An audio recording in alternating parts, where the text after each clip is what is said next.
In today's video, I'm going to teach you how to troubleshoot and fix broken Zaps in Zapier on desktop.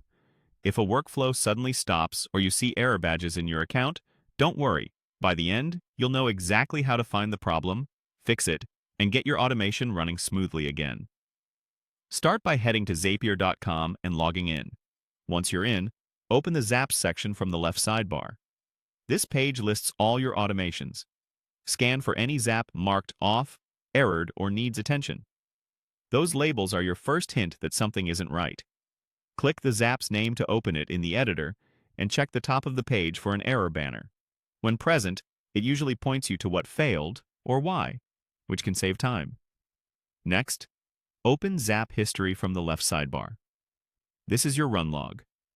Think of it as a flight recorder for each attempt your Zap has made. Use the filters to show errored runs so you're only looking at the ones that failed. Click into a failed task to view its details. Here, Zapier highlights the exact step that broke with an error icon and message. Take note of the step name and the error text. These clues guide your fix. Return to the Zap editor and click the errored step.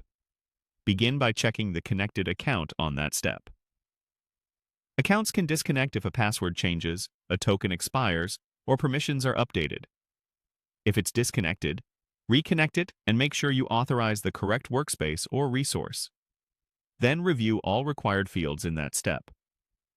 Missing or empty fields are a common cause of failures. Perhaps a form field was renamed, a spreadsheet column moved, or a value wasn't provided by the trigger. Remap any fields that show warnings, and use the Insert Data Picker to choose the right values coming from previous steps. When your changes are in place, click Test Trigger to make sure the Zap can still pull in data, and Test Step to validate the exact step you just fixed.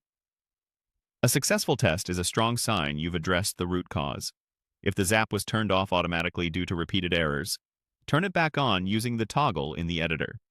Finally, keep an eye on Zap history as new runs come in.